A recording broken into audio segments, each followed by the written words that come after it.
তিতির প্রকৃতি থেকে বিভিন্ন ধরনের খাবার খায় বলে এদের খাবার খরচও কম লাগে। যে কোনো প্রতিকূল পরিবেশে তিতির মুরগি নিজেদেরকে মানিয়ে নিতে পারে। তিতির মুরগির উৎপাদন বাড়িয়ে যদি পারিবারিক বা বাণিজ্যিকভাবে পালন করা যায়, তাহলে গ্রামীণ খামারি সহ বেকার যুবকদের কর্মসংস্থানের ব্যবস্থা হবে এবং দেশ অর্থনৈতিকভাবে এগিয়ে যাবে আরো এক ধাপ।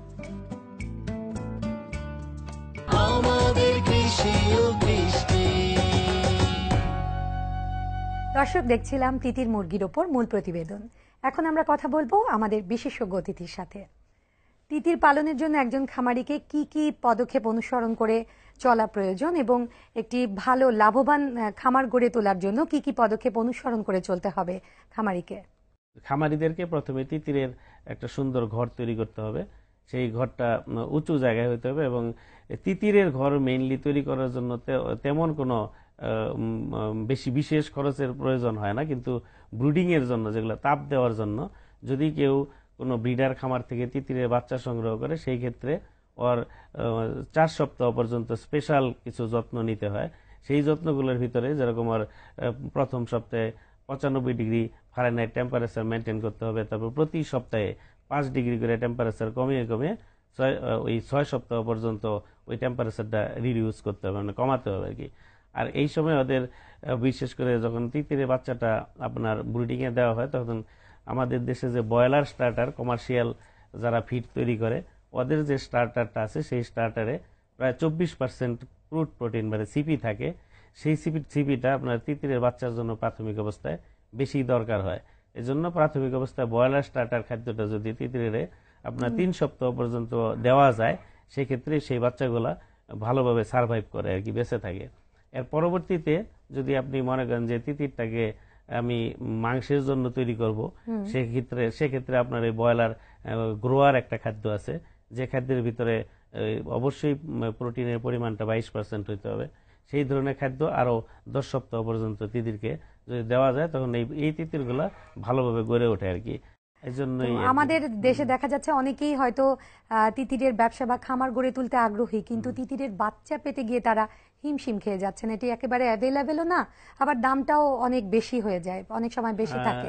তো এই দামটা কিভাবে সহজলভ্য করা যায়? আসলে কি, তিতিরের জেনেটিক্যাল পটেনশিয়ালিটি কম। ও 100 থেকে বা 120টা ডিম পারে বছরে। আর যারা কনফাইন্ড একেবারে আবদ্ধ অবস্থায় পালে, ওদের দেখা গেল 150 থেকে 170টা ডিম পারে। কিছু ব্রিডিং ফ্লক যদি ডেভেলপ করা যায় বিভিন্ন রিজিয়নে, সেখান থেকে আপনার মনে করেন ডেভেলপ করে ওখান থেকে বাচ্চাগুলা প্রোভাইড করলে, তখন খামারি পর্যায়ে যখন তিতিরের সংখ্যা বাড়বে, তখন খামারি থেকে ডিমগুলো নিয়ে এসে ওই ডিমগুলো টেবিল পারপাসে ব্যবহার না করে ওগুলাকে থেকে বাচ্চা উৎপাদন করে যদি খামারিদের দেওয়া যায়, তখন দেখা যাবে যে বাচ্চার দামটা অনেকটা সহজলভ্য, আয়ত্তের মধ্যে এসে যাবে। তিতির নিয়ে আপনার সাথে আরো কথা বলবো, এ পর্যায়ে নিতে হচ্ছে আরো একটা বিরতি। দর্শক, কৃষি ও কৃষ্টি অনুষ্ঠানে নিয়ে নিচ্ছে আরো একটি বিরতি। আর টিভির সাথেই থাকুন। আমাদের কৃষি ও কৃষ্টি।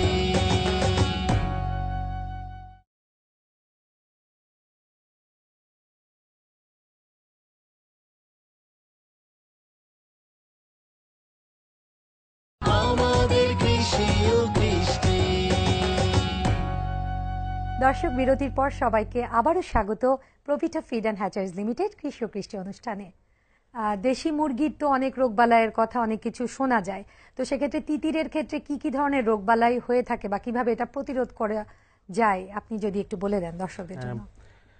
তিতির কমন ডিজিজগুলো, যেগুলো সাধারণ রোগ মুরগির হয়, এগুলো তিতির এগুলো ম্যাক্সিমাম ক্ষেত্রেই তিতির এগুলো এই সমস্ত ডিজিজের ক্ষেত্রে ওদের টলারেন্স লেভেলটা অনেক বেশি, ওদের চেয়ে কম হয়। আপনি যদি তিতিরকে কনফাইন্ড মানে আবদ্ধ অবস্থায় পালেন, সেক্ষেত্রে ওর জন্য কোনো ভ্যাকসিন দেওয়ারই প্রয়োজন পড়ে না, মানে ওর কোনো ডিজিজই হয় না। যখনই আপনি দেখা গেল যে আপনার এই গ্রামের রুরাল এরিয়াতে পালতে যাবেন, তখন দেশি মুরগির সাথে মিশবে এবং আদার স্পিসিস পোল্ট্রি স্পিসিসের সাথে মিশবে, তখন ওদেরকে ভ্যাকসিন দেওয়া লাগবে। তখন ওই ভ্যাকসিনগুলো যদি আপনি বাংলাদেশে আমাদের শুধু বিসিআরডিবি সরকারি পর্যায়ে যে ভ্যাকসিনটা পাওয়া যায়, আর আরডিবি ভ্যাকসিন, ওই বিসিআরডিবি ভ্যাকসিনটা 6 দিন বয়সে, আবার 21 দিন বয়সে আরেকবার বুস্টার ডোজ দিয়ে, আর 7 দিন বয়সে 8 দিবি। এরপর থেকে প্রতি 3 মাস পর পর যদি এটা কন্টিনিউ করে, তাহলে আর তিতিরের রক্ষা করা কোনো মানে প্রবলেম নাই। আমাদের দেশের বিভিন্ন গ্রামাঞ্চলেই দেখা যায় সরকারের পক্ষ থেকে গরু, মুরগি, হাঁস ছাগল এগুলি সব পালন কিংবা প্রজনন খামার রয়েছে, তো তিতিরের ক্ষেত্রে এটা দেখা যায় না, এটা কেন? আমাদের পোলট্রি র্যাপিড একটা ডেভেলপমেন্টের দরকার ছিল ওই ডিম আর মাংসের চাহিদা মেটানোর জন্য, যার জন্য কমার্শিয়াল দিকে আমরা ধাবিত ছিলাম আর কি। এবং ওই জন্যই বিদেশ থেকে আমরা প্যারেন্ট আমদানি করছি। ওই প্যারেন্টের থেকে এখন বাংলাদেশেই প্যারেন্ট আছে, ওই গ্র্যান্ড প্যারেন্টও নিয়ে আসে। ওগুলো থেকে দ্রুত এই দেশের পপুলেশনের যে আপনার প্রোটিনের চাহিদা গ্যাপটা মেটানোর জন্য গভর্নমেন্ট এতদিন এদিকে নজর, এখন এই সমস্ত স্পেশালাইজড পোলট্রি যেগুলো আছে, যেরকম আপনার তিতির আছে, এই সমস্ত দিকে আমরা নজর দিতেছি এবং দিব আর কি। তারপরেও আপনাকে বলবো, আমাদের দেশে যারা তিতির খামার করতে চাচ্ছে বা এই চাষে আগ্রহী, তাদের উদ্দেশ্যে আপনি যদি কিছু বলেন। আমি খামারিদের বলবো যারা উৎসাহী ওরা আসেন, তিতির পালেন, এবং তিতিরের রোগ ব্যাধি আমাদের দেশি মুরগির চেয়েও কম, এবং এগুলা যদি বাণিজ্যিকভাবে পালতে চান তাহলে তিতির আপনার সেমি ইন্টেন্সিভ সিস্টেমে নিজে কিছু সাপ্লিমেন্ট খাবার দেন, আর পাশে রেঞ্জের ব্যবস্থা করে দিবেন। এবং সেই সমস্ত জায়গায় বিশেষ করে কলমি শাক যদি চাষ করা যায়, ওই তিতিরের খুব প্রিয় খাদ্য কলমি শাক, এবং কীট পতঙ্গ যদি ওই এলাকাগুলোতে থাকে ওগুলো তিতির নিজে খেয়ে ওর নিজে নেচার থেকে ও খাদ্যটা মিট আপ করতে পারবে, আর কিছু সাপ্লিমেন্ট ফিড দিলেই সেখান থেকে ভালো প্রোডাকশন পাওয়া যাবে। ধন্যবাদ আপনাকে প্রভিটা ফিড অ্যান্ড হ্যাচারিজ লিমিটেড কৃষি ও কৃষ্টি অনুষ্ঠানে আসার জন্য। আপনাকেও ধন্যবাদ আমাদেরকে এখানে আমন্ত্রণ জানানোর জন্য। দর্শক, কৃষি অর্থনীতিতে অবদান রাখার স্বীকৃতি স্বরূপ প্রভিটা এবং আরটিভির পক্ষ থেকে খামারি বা কৃষি গবেষকদের দেওয়া হয় ক্রেস্ট। ক্রেস্ট পাওয়ার পর তাদের অনুভূতি কি, চলুন জেনে আসি।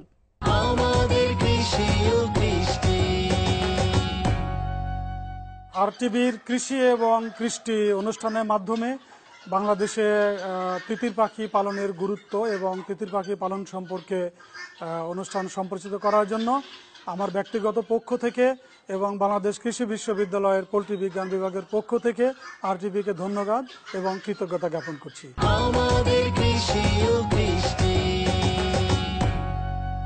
প্রিয় দর্শক, মৎস্য উৎপাদনে বাংলাদেশের সফলতা প্রশংসনীয়। এই মৎস্য খাতে বিজ্ঞানীদের গবেষণা দেশের অর্থনৈতিক উন্নয়নের একটি গুরুত্বপূর্ণ মাধ্যম। এই মৎস্য গবেষকদের সফলতা নিয়ে এখন আপনাদের জন্য রয়েছে কৃষি সংবাদ।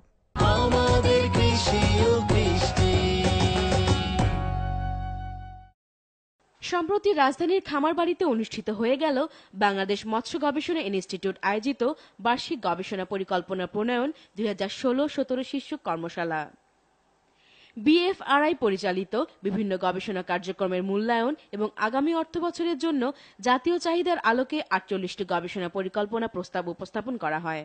যে কোনো উন্নয়নের সোপান হচ্ছে প্রযুক্তির প্রয়োগ, এবং তার যথার্থতা যদি আমরা কাজে লাগাতে পারি তাহলে মানুষের দোরগোড়ায় উন্নয়নের সুফল পৌঁছে দেওয়া সম্ভব।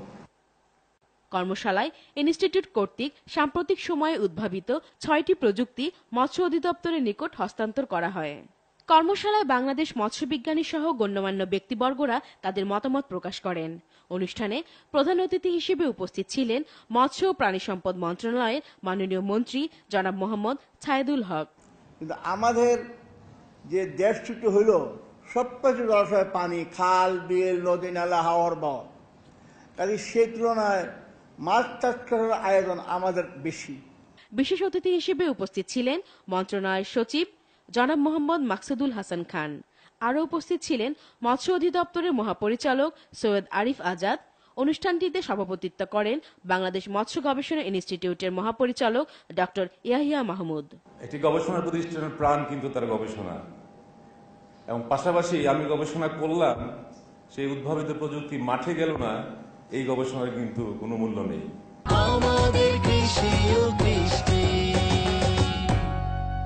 প্রিয় কৃষক, কৃষি বিষয়ক যে কোনো সমস্যা, সম্ভাবনা, মতামত ও পরামর্শের জন্য লিখতে পারেন আমাদের অনুষ্ঠানে।